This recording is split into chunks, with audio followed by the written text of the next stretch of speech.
So in this video, I'm going to discuss the properties of electric potential. So we have this topic under the electric potential and capacitance of engineering electromagnetics. And then later on, we're going to calculate the electric potential on different system of charges due to electric field. But first, bago natin i-define yung electric potential, so balikan muna natin yung tungkol po sa relationship po ng work, energy, or ng particularly ng kinetic energy at ng potential energy, no? So since ang energy is sabihin natin conserved, no, based on the law of conservation of energy, so kapag po potential energy is let's say increases, the kinetic energy decreases, no? Meanwhile, kapag naman yung potential energy decreases, so the kinetic energy will increase, no? So vice versa po sila, so to maintain the conservation of the energy.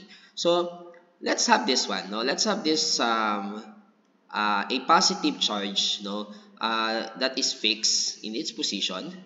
Okay, then we're going to have its another charge, no? Let's say this is a test charge, no? So ang test charge lagi naman po siyang positive, no? So ginagamit. Okay, then because of these two charges, so syempre alam naman natin na ang mangyayari po dyan is okay, they will repel each other according sa Coulomb's law. So let's say, so from this position, let's say ang position nito is, let's say nasa A po siya. Then suddenly, because of the force of attraction or repulsion rather, so na-move yung test charge, no? From this position A, so napunta na siya dito. Ayan. Okay, so napunta na siya dyan. So nagkaroon po ng tinatawag na force due to electric field. Ayan. So, nagkaroon po ng force due to electric field. So, ayan. So, you will have this one, force due to electric field. Or sabihin natin, this is the electric force of repulsion na nangyari. Okay. So, since ito, tawagin natin siyang munang capital Q. Meanwhile, yung test charge, tatawagin natin siyang small letter q. Okay. So, ayan po, tinulak po nung fixed charge o nung electric field coming from the fixed charge itong test charge, no, away, no? So ngayon, let's have this analogy. Okay, so let's have an object, no, at a certain elevation, and then we have this object being sabihin natin nasa taas siya, and then you're going to drop this object from this position up to the ground, no? So syempre meron po siyang elevation. Okay, so whenever you're going to fall this object, no, at from the highest point to the lowest point, syempre meron po diyang syempre meron diyang gravity. Okay, so acceleration due to gravity. So meron pong gravity na siyang tumutulong para bumaba kaagad yung object, no, from high point to the low point. Okay, so syempre yun nga ang magiging direction ng ating motion na free fall, so sasabay lang din po siya, no? So wherein yung kanyang weight, no, ay sasabay lang din dito sa action ng gravity. Now, ngayon, syempre itong object na to, okay, since yun nga yung action niya, so ang nangyayari kasi dito kapag nandito po siya sa pwesto na to and sabihin natin at rest, so definitely ang kanyang potential energy dyan is let's say mataas, no? Okay, mataas, no? So while yung kanyang kinetic energy dahil hindi naman po siya gumagalaw, that is 0. Pero pagdating niya dito sa baba, no, once na lumapag na yung object dito sa ground, the potential energy will become 0 and the kinetic energy there is high. No, so mataas na po yung kinetic energy dito. Dahil nga, pag sinabi natin kinetic energy, it is the energy that drives the object from being rest to motion. Okay? So para siya ay gumalaw. Meanwhile, yung potential energy naman, ito yung energy at rest, no, or energy associated to the position. Okay? So, ngayon, syempre, para ma-maintain, or sabihin natin, para tumagal sa ere yung object, no, habang siya ay ibababa, so, there's a sudden force na kung tawagin natin ay external force, no? So, yung direction ng external force na pwede natin i-apply sa object will be opposite nung direction ng weight, no? O yung force na kailangan para siya ay bumaba. So, you will exert an external force. So, dito, ganun din yung gagawin natin. So, we will consider an external force, no? So, that external force is opposite nitong electric field o ng electric force. So, you will have that external force, no? And that external force, it causes the charges, no, to move against the field. Ayan. So, itong external force na to, it causes for the test charge to move against the field, no? Meanwhile, ito namang itong ating electric force, of course, that is the force needed to move this test charge by the field, no? Ayan. So, kahit na ito po ay maging negative man yung fixed charge natin, so ganun pa rin naman yung scenario. So, yung external force and yung force due to electric field will be opposite with each other. So, from this point, so, okay. So, ngayon, tingnan naman natin yung kanyang parang kakayahan niya to store potential energy. Since itong point A is at rest, no? Sabihin natin, nananahimik po siya dyan. So, pwede nating sabihin na yung kanyang potential energy dyan, okay, so punta tayo dun sa potential energy. So, dun sa kanyang potential energy at this point is high. Okay? Whereas, ang kinetic energy naman niya ay mababa. Pagdating naman dito na gumalaw po, no, gumalaw yung object o yung test charge by the field, so dito po, lumalabas ngayon, ang potential energy is now low, meanwhile, ang kanyang kinetic energy is high. So, lumalabas, no, the potential energy from A to B, okay, so, and then you're going to get the difference between them, no, PEB minus PEA. So, wherein mataas po yung PEA kumpara sa PEB, so it will result to negative potential energy. No? Then, pagdating naman sa kinetic energy, so, from A to B, so dahil mas mataas po yung kinetic energy dun sa point P, so, it will result to positive change in kinetic energy. Okay. Ngayon, punta naman tayo dun sa work done. So, meron tayong dalawang klaseng work done. Meron tayong, of course, una, yung against the field. Okay. Okay, and yung work done, okay, by the field naman. Okay. So, titingnan natin, since ang naging motion po is going, di ba, naging motion kasi is to the right, no, or in direction with the field, no, yung ating motion. So, according dun sa work, syempre, work done, that is equivalent to the force times the distance, di ba? Okay.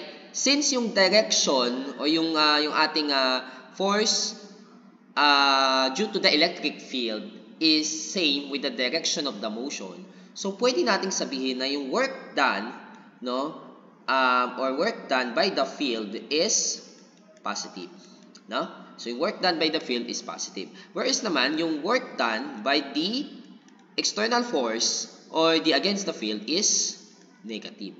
So, ngayon, titignan natin yung relationship nila, no, isa-isa. So, pwede nating sabihin na, according to this, yung work done by the external force is equivalent to the negative of the work done by the electric field. And that is also equal to the positive change in the potential energy, okay, and negative change in the kinetic energy. So, kung ito yung susundan nating pattern. So, if you're going to move, no, this charge from this point A to point B. Okay, so yun. So, kung mapapansin natin dito, so, if the work done, okay, ayan, so work done by the external force, okay, so, dito makikita natin na positive yung kanyang change in the potential energy. Ibig sabihin, kung yung charge, no, moves o yung test charge moves against the electric field, that increases the potential energy of that charge, no?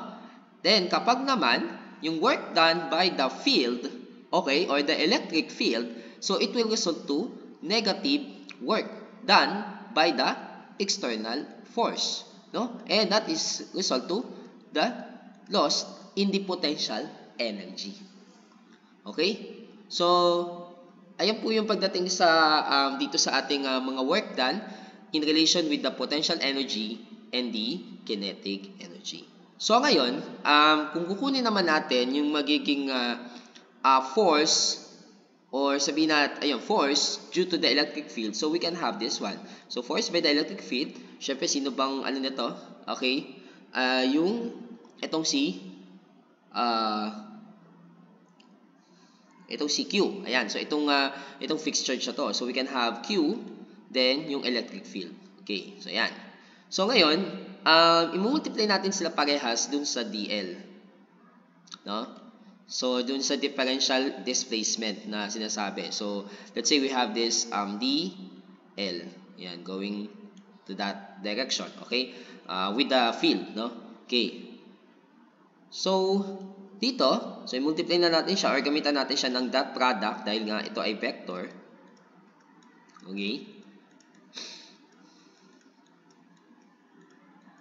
Ayan. So, ayan, i-dot product na natin siya.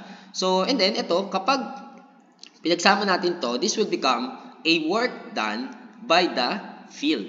Ayan. Then, dito, mangyayari naman, so, ito, magiging, ayan, so, i-multiply lang natin siya, no? Parang, ano lang. Okay. Then, okay, so, actually, magiging, ano pa lang to, ito, pag dinat product natin to, this will become a DWE, no, or the change in the work done by the field. And then para matanggal natin itong differential na to is we're going to apply integration. So integrate natin to. Ayan. So okay, ang makukuha natin will be, ayun, work done by the field will be equivalent to Q, then the integral of the, or the line integral of the electric field. Okay? So dahil nga po magkaiba yung direction or tawag dito, magkaiba yung sign ng work done by the external force at ng work done by the field. So pwede rin natin sabihin na yung work done by the external force is negative Q, then the integral or the line integral of the electric field with respect to the differential displacement. Okay? So ayan, so ito po yung kaninang sinasabi natin. So if we're going to move a positive test charge in an electric field produced by a positive charge fixed in a certain position, it will result to positive work or the work performed against the field that causes to increase potential energy, no? So tumataas, no? Tumataas yung potential energy kapag doon sa may work performed against the field, no, ng charge. Meanwhile, kapag yung work is performed by the field, so that will result to negative work. Okay? So, it decreases the potential energy. Okay? So, bumababa yung kinetic energy. So ito nagiging positive siya, ito nagiging negative. So, nagkakaroon po ng loss dun sa potential energy. So, take note, itong positive work na tinutukoy natin is yung work performed by the external force against the field. Again, against the field or by external force.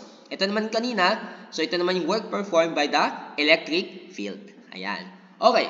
Ngayon, if we're going to consider the work performed against the field as the charge moves at a constant speed, so this will be the equation. Ayan. So ito yung kanina na wherein ito, this is the work done by the external force or against the field. So ito yung nakuha natin kanina, di ba?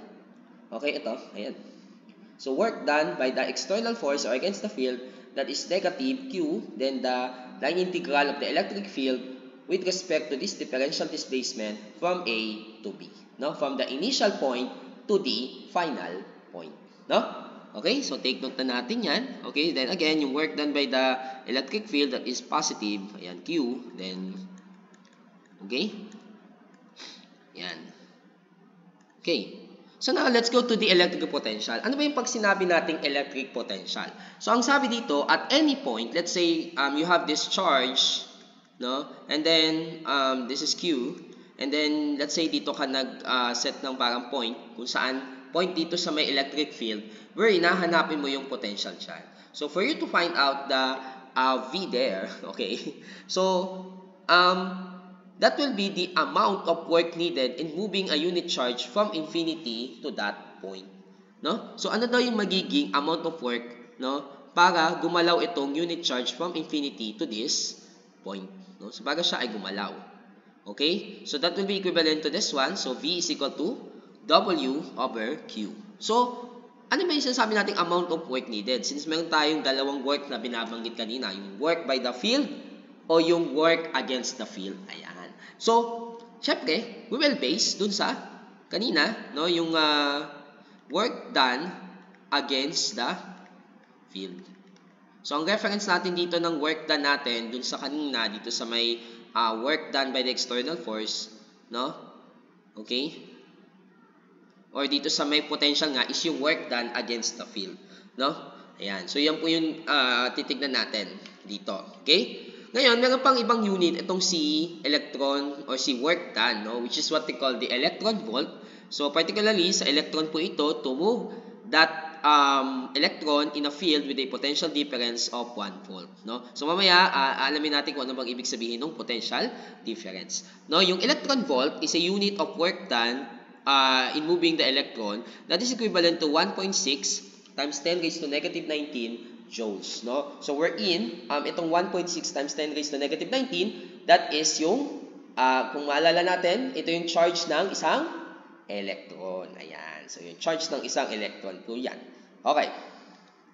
Ngayon, let's have this one. Ayan.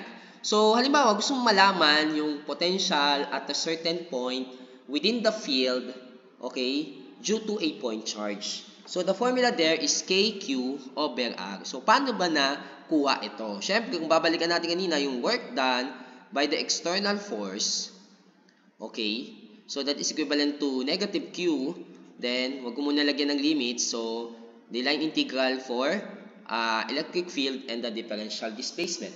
Okay.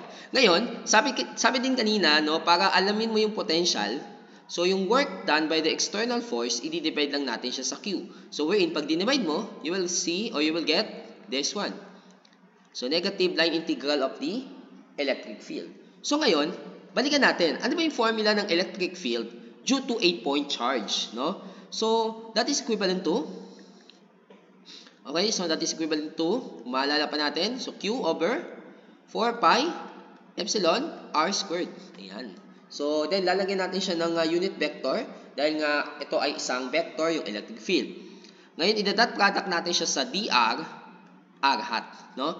Yung dr, so that is the differential in the displacement, no? Or in the along dito sa ating radial distance, no, yung r, no? Then r hat, no? So ngayon pag dinot product natin 'yan, so yung r hat at yung r hat pag dinot product mo magiging 1 po 'yan, okay? So ngayon ang mangyayari na lang, it will become like this. So ilalabas ko na po yung yung q tsaka yung 4 pi EO. So ang matitira na lang dito ay dr over r squared. Okay? Wherein kapag kinuha mo naman ang integral na to, guys, so, integral of dr over r square. So, gawin mo siyang r raised to negative 2, tas dr. So, you will get negative 1 over r. Okay, na pag minultiply mo yan, you will get this one. So, ibig sabihin, para makuha pala yung V o yung potential at a point due to a point charge, so yung charge, i-divide mo lang dun sa 4 pi times the permittivity constant at free space, yan yung 8.854 times 10 raised to negative 12, times yung distance, no, nung point mula dun sa point charge, yung R. Okay, so we're in, ito na nga siya. So you have this one, okay?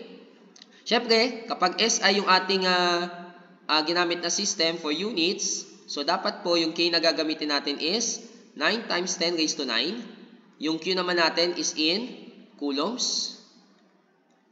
Okay? Yung R is in meters. Then yung V is in volts, no? So nga pala, ang unit nga ng electric potential is volts, no? Kasi kung babalikan din natin, okay? Sabi kasi kanina, that is the work done of a unit charge, no, or in moving a unit charge. So kung babalikan din natin, 'di ba, yung sa voltage, 'di ba, yun din yung definition niya, 'di ba, yung parang work done of the charge or in moving a charge. So voltage is equivalent to work done, work over the charge, no, wherein yung unit nga ng work is joules, tapos ang sa charge ay coulomb. So ibig sabihin lumalabas 1 volt is equivalent to 1 joule per coulomb. Okay? So, yun lang naman. So, going back here. So, pagdating naman sa CJS, okay? CJS units. So, ang K naman natin is 1. Ang Q is in stat coulombs. Stat coulomb. Tapos yung R is in centimeter. Centimeter po yung ating R. Then yung V naman is tatawagin natin siyang stat volt, no? Yan, we're in 1 stat volt, okay? Ay meron pong katumbas yan, no? Ang katumbas po niyan ay ang katumbas niyan ay 300 volts, no? Yung 1 stat volt is 300 volts. So take note of that, no? Pagdating po sa electric potential, okay? So ayan po 'yan, no? Okay. Ngayon naman, sir, pwede bang magkaroon ng positive or negative na potential? So siya nga pala, no? Sa mga magtatanong, sir, yung po bang electric potential ay scalar or vector? Okay. So, kung sasagutin natin yung question na yan, so, if we're going to look at this, no? So, dito sa my work done, since nakadepende nga po dyan yung potential, okay? So, kapag, ayan, gumamit ka ng dot product dito sa line integral, ibig sabihin nun, scalar. So, this quantity is said to be scalar quantity. Okay? So, ngayon, ang tanong na lang, kailan ba siya magiging positive or negative? So, magiging positive lang po yung potential at a point kapag yung charge is positive. Okay? Then kapag negative naman yung charge, ibig sabihin negative naman yung potential. So ganun lang po kasimple. Okay? Pagdating sa electric potential. Okay? Then kapag naman may mga let's say maraming charges, let's say you have this one. Ayan. Okay, then this one, then dito. Then dito maghahanap ka ng potential at that point. So you're going to do, so dahil tatlong charges yan, so kailangan makakuha ka ng tatlong potentials, no? Due to these three charges. So tawagin natin siyang Q1, Q2 naman to, and Q3. Okay? Then of course, with a certain distances between them, kasi kakailangan natin yon. So let's say we have AG1, then dito mayroon kang AG2, okay, then mayroon ka ditong R3. Ayan. So, kukunin mo yung mga AG1, AG2, R3 na yan. Then, kanya-kanyang kuha muna ng potential. So, take note po, kapag positive yung charge, so, positive din yung V. No? So, positive yung V1. Dito naman, negative naman yung V2. At dito naman ay positive naman yung V3.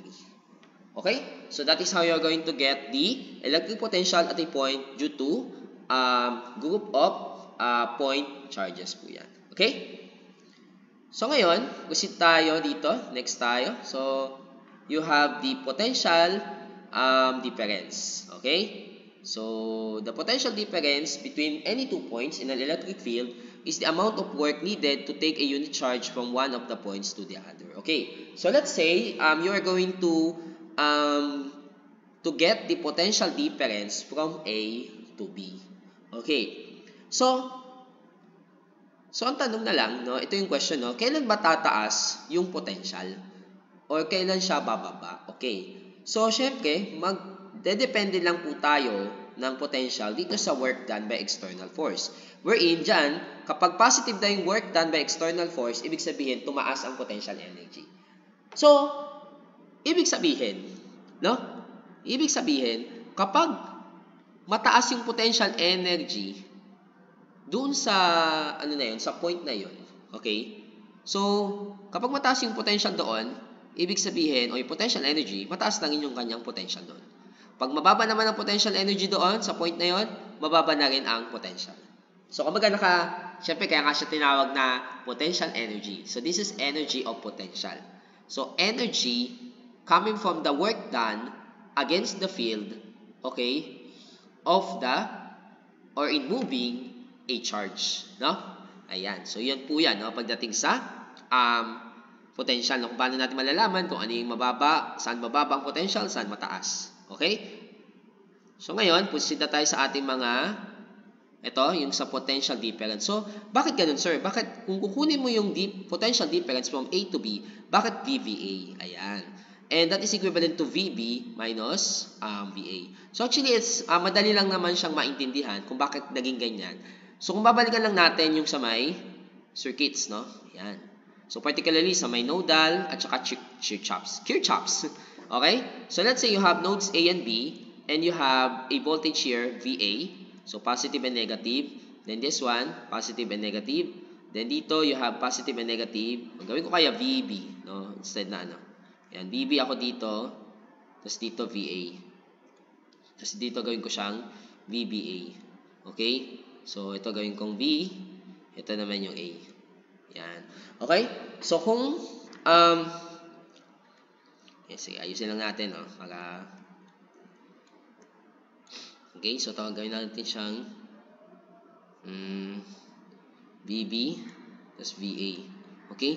So, using Kirchhoff's, okay? Kirchhoff's voltage law. So, mag-KVL tayo. So, lalabas po dyan, okay? So, VB, positive po yan dahil lumabas sa, or pumasok sa negative, lumabas sa positive. Then, minus VBA dahil pumasok sa positive, lumabas sa negative. Then, pasok sa positive, labas sa negative, minus VA. So, therefore, VB minus VA is equal to VBA. Okay? And that is also equal to this one, the negative line integral of the electric field intensity. Okay? From A to B. So, yun lang naman, no? Then, if you're going to derive this one, no? Kung i-derive natin yung magiging parang equation niya. So, let's say, you're going to find VBA. So, para makuha mo yung VBA, so, di ba kanina may nakuha na tayong integral kanina nung dito sa electric field, which is yung Q or negative Q over 4 pi EO, no? Tapos, tawag dito, yung kanina nakuha natin, I think negative 1 over R. No? Tapos, ang gagamitin nating limits will be from RB or from RA to RB. Okay? So, syempre, sabi ng rules ng integral, so you have, okay, so unahin ko muna yung, syempre, i-multiply sa itong negative na to para hindi siya mahirapan. So, 1 over RB minus 1 over RA. So, ibig sabihin, para makuha mo yung potential from A to B, so, ang gagawin mo lang, so yung constant, no, yung 9 times 10 raised to 9, which is 1 over 4 pi EO, then, times the charge, no, tapos, 1 over RB, muna, yung final point, then minus 1 over RA. So, kumbaga dito sa kaninang ano natin, kung kukunin natin yung potential nitong charge na to, okay, so you have, of course, you have RA, then you have RB, no? Ayan. So, yan po yan, no? Yung RA tsaka RB. Okay? So, ayan po. Take note na natin yan. So, VBA is equal to VB minus VA is equal to KQ multiplied by 1 over RB minus 1 over RA. So, ngayon naman, ang electric field intensity naman ay pwede natin dyan makuha sa pamamagitan po ng gradient ng electric potential. No? So, ito, kukunin mo lang yung gradient ng scalar function ng electric potential. So, para makuha mo yung vector function ng electric field intensity. So, ang tanong, bakit may negative? Kasi, kung titingnan natin kanina, babalikan natin ulit yung kaninang sinabi, no, dahil magkabaliktad or dahil iba po yung direction ng work done by the field at ng against the field, wherein naman, yung potential naman natin ay nakabase dun sa work done against the field. So, that's why negative na po yun. So, ibig sabihin, kapag yung work done by the electric field is going to the right, so, magiging negative po yung potential. O, ibig sabihin, negative yung potential nun. Kasi nga, since inverse nga po, so magkaiba po yung sign ng work done by the field at ng work done by the external force at ng potential. Okay? Then, pagdating naman po sa, ayun, so speaking of gradient, syempre dapat aware na tayo dyan. Yung gradient is, ayan, partial derivative of x or ng function with respect to x, then I hat, then sa, ano naman, sa y. Ayan, then, v lang, no? So, o yung scalar, no? Scalar. So, para maging electric field. Then, pagdating naman sa uniform electric field, wherein constant po yung field or constant yung intensity at all points ng electric field. So, we are going to consider the relationship between that field and the potential difference. Wherein, para makuha mo yung electric field, no, uniformly, so that will be negative change in the V or the potential difference with respect to the change in X or the distance covered in moving the charge, no? Ayan. So, yun po yan pagdating po sa when it comes to electric field intensity. Okay? So, again po, yung potential, tandaan natin, it is the work done by against the field in moving a charge, no, in an electric field. Ayan.